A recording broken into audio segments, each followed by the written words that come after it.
ಎಲ್ಲರಿಗೂ ನಮಸ್ಕಾರ. ಸರಸ್ವತಿ ಸರಳ ಅಡುಗೆಗೆ ಸ್ವಾಗತ. ಬರ್ರಿ ಇವತ್ತಿನ ವಿಡಿಯೋದೊಳಗೆ ಸಣ್ಣ ಸಣ್ಣ ಮಕ್ಕಳಿಗೆ ಆಯ್ತು, ದೊಡ್ಡ ಮಕ್ಕಳಿಗೆ ಆಯ್ತು, ದೃಷ್ಟಿ ತೆಗೆಯೋದು ಮತ್ತು ರಕ್ಷೆ ಇಡೋದನ್ನು ಈ ವಿಡಿಯೋದೊಳಗೆ ನಾನು ಹೇಳಲಿಕತ್ತೀನಿ. ಕೂಸು ಇದ್ದ ಮನೆಗೆ ಬೀಸಣಿಕೆ ಯಾತಕ, ಕೂಸು ಕಂದವ್ವ ಒಳಹೊರಗೆ ಆಡಿದರೆ ಬೀಸಣಿಕೆ ಗಾಳಿ ಸುಳಿದಾವ ಅಂತ ಹೇಳ್ತಾರೆ ನೋಡ್ರಿ.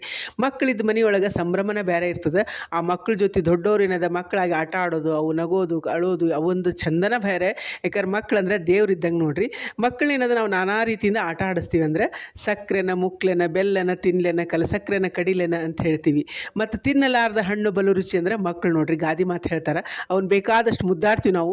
ತಿನ್ಲಿಕ್ಕೆ ಬರಲಾರ್ದಂಥ ಹಣ್ಣು ಅಂದ್ರೆ ಮಕ್ಕಳು ಅಂತ ಹೇಳ್ತಾರೆ.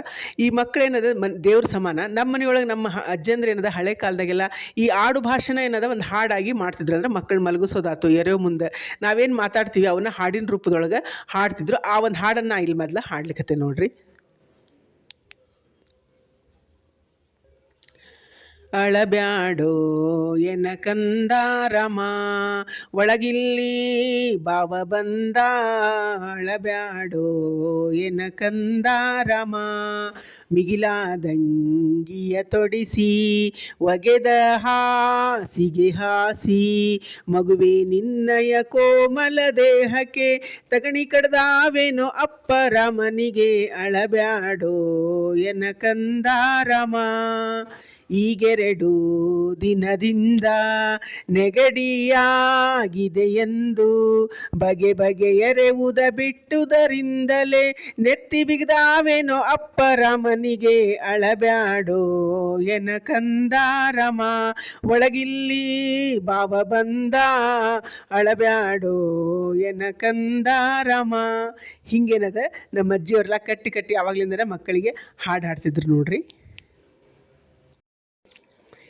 ಈಗ ಮಕ್ಕಳಿಗೆ ದೃಷ್ಟಿ ಅಂತ ಆಗ್ತದೆ ನೋಡ್ರಿ. ಯಾಕಂದ್ರೆ ಯಾವುದೇ ಮಕ್ಕಳನ್ನ ತೊಗೊಂಡ್ರು ನಾವು ಎಷ್ಟು ಚಂದದ ಇದು ಅದು ಅಂದ್ಕೊಳ್ಳಿ ಅವಕ್ಕೆ ಏನದ ದೃಷ್ಟಿ ಆಗ್ತಾವೆ, ಕಿರಿಕಿರಿ ಮಾಡ್ತಾವೆ, ಅಳ್ತಾವೆ. ಯಾಕೆ ಅಳ್ತಾವ ಅಂತ ಗೊತ್ತಾಗಂಗಿಲ್ಲ. ಯಾಕಂದ್ರೆ ಅವಕ್ಕೆ ಹೊಟ್ಟೆ ಹಸ್ದೋದು, ಹೊಟ್ಟೆ ತುಂಬೋದು, ನಿದ್ದೆ ಬಂದೋದು, ಹಿಂಗೆ ಅವು ಅಳೋದು ಗೊತ್ತಾಗಂಗಿಲ್ಲ. ಮತ್ತು ಹೊಟ್ಟೆ ನೋಯಿಸ್ತಂತೂ ಗೊತ್ತಾಗಿಲ್ಲ. ಮನೆಯೊಳಗೆ ಅನುಭವಿಸ್ತಿದ್ರಂದ್ರೆ ಹೊಟ್ಟೆ ನೋಯಿಸ್ಲಿಕ್ಕತ್ತಿತ್ತು ಅಂದ್ರೆ ನಾವು ಏನದ ಬಾಯಿಯೊಳಗೆ ಅಜ್ವಾನ ಹಾಕ್ಕೊಂಡು ಹೊಕ್ಕಳಿಗೆ ಊದ್ರಿ ಅಂತ ಹೇಳ್ತಾರೆ. ಅಥವಾ ನೆಗಡಿಯಾಗಿತ್ತಂದ್ರೆ ವೀಕ್ಸ್ ನಮ್ಮ ಕೈಯೊಳಗೆ ಹಚ್ಕೊಂಡು ಅವು ಕೂಸಿಗೆ ಅಂದ್ರೆ ಅಗದಿ ಮೃದುವಾದ ಪಾದಿರ್ತಾವೆ, ಅವಕ್ಕೆಲ್ಲ ವೀಕ್ಸ್ ಹಚ್ಚಿ ಸಾಕೋದಿರ್ತದೆ. ಇಲ್ಲ ಚಲೋತ್ ನಂಗೆ ಬೆಳ್ಳುಳ್ಳಿ ಜಜ್ಜಿ ತಲೆಗೆ ಒಂದು ಪೇಪರ್ನೊಳಗೆ ಬೆಳ್ಳುಳ್ಳಿ ಇಟ್ಟು ಮ್ಯಾಲೆ ಮತ್ತೊಂದು ಪೇಪರ್ ಹಾಕಿ ಕುಂಚಿಗೆ ಕಟ್ಟೋದ್ರಿಂದ ನೆಗಡಿ ಸರ್ದಿ ಕಡಿಮೆ ಆಗ್ತದೆ ಅಂತ ಹೀಗೆಲ್ಲ ಹೇಳ್ತಿರ್ತಾರೆ. ಅವು ಮತ್ತು ಯಾಕೆ ಕಿರಿಕಿರಿ ಮಾಡ್ತಾವಂತ ಗೊತ್ತಾಗಿಲ್ಲ. ಮುಖ್ಯವಾಗಿ ಏನದ ಎಲ್ಲರ ದೃಷ್ಟಿಗಿಂತ ಮಕ್ಕಳಿಗೆ ಮೊದಲು ದೃಷ್ಟಿ ಆಗೋದು ತಾಯಿ ದೃಷ್ಟಿ ನೋಡ್ರಿ. ಯಾಕಂದ್ರೆ ತಾಯಿ ಏನದ ಹಾಲು ಕುಡಿಸೋ ಮುಂದೆ ಕೂಸಿನ ನೋಡ್ಕೊತ ಕೂತಿರ್ತಾರೆ. ಅದಕ್ಕೆ ಹೇಳ್ತಾರೆ ತಾಯಿ ದೃಷ್ಟಿ ಮೊದಲು ಆಗ್ತದೆ, ಭಾಳ ಕೂಸಿ ನೋಡಬೇಡ ಅಂತ ಹೇಳ್ತಿರ್ತಾರೆ ನೋಡ್ರಿ. ಬಾಣಂತದೊಳಗೆ ಕೂಸಿನ ಕರ್ಕೊಂಡು ಕೂತಾಗ ಆ ದೃಷ್ಟಿ ತೆಗೆಯೋದು ಹೆಂಗಂತಂದ್ರೆ ಆ ದೃಷ್ಟಿ, ಈ ದೃಷ್ಟಿ, ತಾಯಿ ದೃಷ್ಟಿ, ನಾಯಿ ದೃಷ್ಟಿ, ಹಂದಿ ದೃಷ್ಟಿ, ಮಂದಿ ದೃಷ್ಟಿ, ಸರ್ವ ಪಾಪ ಚಂಡಾಳರ ದೃಷ್ಟಿನೂ ಹೋಗಲಿ ಅಂಥೇಳಿ ಮಕ್ಕಳಿಗೆ ಉಪ್ಪಿನಿಂದ ಅಥವಾ ದೃಷ್ಟಿ ತೆಗಿತಾರ. ಅಥವಾ ಏನದ ಹೆದರ್ತಾವ ಅಂಥೇಳಿ ಕಬ್ಬಿಣದ ಮುಚ್ಚುಕಾಯಿ ಅದು ಏನಿರ್ತದಲ್ಲ ಚಲೋತ್ನಂಗೆ ಅದನ್ನು ಕಾಸಿ ಅಂದರೆ ಉರಿಯೊಳಗೆ ಅದನ್ನು ಕಾಸಿ ಅದನ್ನು ನೀರೊಳಗೆ ಅದ್ದಿತಾರ. ಅವನ್ನೇನಾದ್ರು ಸ್ವಲ್ಪ ದೊಡ್ಡ ಕೂಸಿದ್ವು ಅಂದ್ರೆ ಅದ ನೀರನ್ನು ಅವಕ್ಕೆ ಕುಡಿಸ್ತಾರೆ. ಅಂದ್ರೆ ಹೆದರಿ ಹುಡುಗರು ಅಳ್ತಿರ್ತಾವು ಅಂಥೇಳಿ ಹಿಂಗೂ ಏನದ ದೃಷ್ಟಿ ತೆಗಿತಾರೆ ನೋಡ್ರಿ. ಈಗ ನೋಡ್ರಿ, ನಾವು ಸಣ್ಣವರಿದ್ದಾಗೇನದ ಶಾಲೆಯಿಂದ ಬಂದಮೇಲೆ ಕೈಕಾಲು ಮಾರಿ ಅದನ್ನೆಲ್ಲ ತೊಗೊಂಡ್ಮೇಲೆ ಅಭ್ಯಾಸ ಕೊಡ್ತಿದ್ವಿ. ಅಂದರೆ ಸಂಜೆ ಮುಂದೆ ದೀಪ ಹಚ್ಚೋ ಟೈಮ್ಗೆ ನಾವು ಅಭ್ಯಾಸ ಕೊಡ್ತಿದ್ವಿ. ಆ ದೀಪ ಹಚ್ಚೋ ಟೈಮ್ಗೆ ಏನದ ನಮಗೆ ಒಂದು ಶ್ಲೋಕ ಹೇಳ್ತಿದ್ರು. ಅಂದ್ರೆ ಶುಭಂ ಕರೋತಿ ಕಲ್ಯಾಣಂ ಆರೋಗ್ಯಂ ಸುಖ ಸಂಪದಂ ಶತ್ರುಬುದ್ಧಿ ವಿನಾಶಾಯ ದೀಪಂಜ್ಯೋತಿರ್ ನಮೋಸ್ತುತೆ.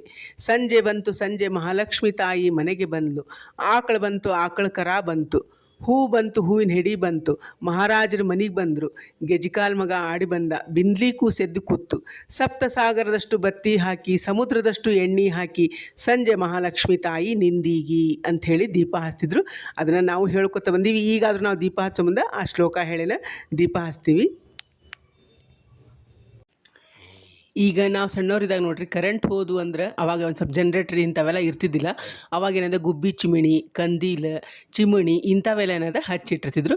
ನಮ್ದೆಲ್ಲ ಅಭ್ಯಾಸ ಮುಗಿದ್ಮೇಲೆ ಮನೆಯೊಳಗಿದ್ದಂಥ ಹಿರಿಯರು, ಅಜ್ಜಿ ಇವರೆಲ್ಲ ಏನದ ನಮಗೆ ರಕ್ಷೆ ಇಡ್ತಿದ್ರು. ಅಂದ್ರೆ ದೇವ್ರ ರಕ್ಷೆ ಇಡ್ತಿದ್ರು. ಎರಡು ರೀತಿಯಿಂದ ಆಗ್ತಿತ್ತು. ಅಂದ್ರೆ ತಾವು ನಾಮಸ್ಮರಣೆ ಮಾಡ್ದಂಗೆ ಆಗ್ತಿತ್ತು ಭಗವಂತಂದು, ಮತ್ತು ಮಕ್ಕಳಿಗೆ ಏನದ ಭಗವಂತನ ರಕ್ಷೆ ಇರಲಿ, ಎಲ್ಲ ಕಡೆನೂ ಅವ್ರಿಗೆ ಆರೋಗ್ಯ ಸಂಪತ್ತು ಎಲ್ಲ ಸಿಗಲಿ ಅಂಥೇಳಿ ಅವ್ರಿಗೆ ಮಕ್ಕಳಿಗೆ ರಕ್ಷೆ ಇಡ್ತಿದ್ರು.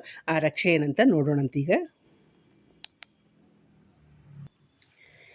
ಕಣ್ಣಿ ಕಾಮನ್ ರಕ್ಷೆ, ಹಣಿಗೆ ಫಣಿ ರಕ್ಷೆ, ಕಿವಿಗೆ ಕರ್ಣನ ರಕ್ಷೆ, ಮೂಗ್ಯ ಮುಕುಂದನ ರಕ್ಷೆ, ಬಾಯಿಗೆ ಬ್ರಹ್ಮನ ರಕ್ಷೆ, ನಾಲಿಗೆ ನಾರಾಯಣನ ರಕ್ಷೆ, ಹಲ್ಲಿಗೆ ಎಲ್ಲವ್ವನ ರಕ್ಷೆ, ಬೆನ್ನಿಗೆ ಭೀಮನ ರಕ್ಷೆ, ಹೊಟ್ಟೆಗೆ ವಿಠ್ಠಲನ ರಕ್ಷೆ, ಮಂಡೆಗೆ ಮಾಧವನ ರಕ್ಷೆ, ಕುಂಡಿಗೆ ಕೂರ್ಮನ ರಕ್ಷೆ, ಅಂಗಾಲಿಗೆ ಶ್ರೀರಂಗನ ರಕ್ಷೆ ಅಂಥೇಳಿ ಆ ದೀಪದ ಮೇಲೆ ಕೈ ಇಟ್ಟು ನಮ್ಮ ಹಣಿಗೆ ಹಚ್ಚಿ ಎಲ್ಲ ನಮಗೆ ರಕ್ಷೆ ಇಡ್ತಿದ್ರು. ಈ ರಕ್ಷೆ ಇಡೋದ್ರಿಂದ ಮಕ್ಕಳಿಗೆ ಆರೋಗ್ಯ, ಆಮೇಲೆ ಭಯ ಇರಂಗಿಲ್ಲ, ಎಲ್ಲರೂ ಹೋಗಲಿ ಕಿರಿಕಿರಿ ಮಾಡೋಂಗಿಲ್ಲ ಅಂಥೇಳಿ ಮಕ್ಕಳಿಗೆಲ್ಲ ರಕ್ಷೆ ಇಡ್ತಿದ್ರು. ಇದನ್ನು ದಿನ ಸಾಯಂಕಾಲ ಮಕ್ಕಳು ಮನೆಯೊಳಗಿದ್ದಾಗ ಸಾಯಂಕಾಲ ಎಲ್ಲ ತಾಯಂದ್ರು ಹಿಂಗೆ ರಕ್ಷೆ ಇಡೋದ್ರಿಂದ ಮಕ್ಕಳಿಗೆ ಆರೋಗ್ಯ ಎಲ್ಲ ವೃದ್ಧಿ ಆಗ್ತದೆ ಅಂಥೇಳಿ ಹೇಳ್ತಾರೆ ನೋಡ್ರಿ. ಈ ವಿಡಿಯೋ ನಿಮಗೂ ಎಲ್ಲ ಇಷ್ಟ ಆಗಿದೆ ಅಂದ್ಕೊಂಡಿನಿ. ಮತ್ತೊಂದು ವಿಡಿಯೋ ಭೇಟಿಯಾಗೋಣಂತ. ಶ್ರೀರಾಮ ಸಮರ್ಥ.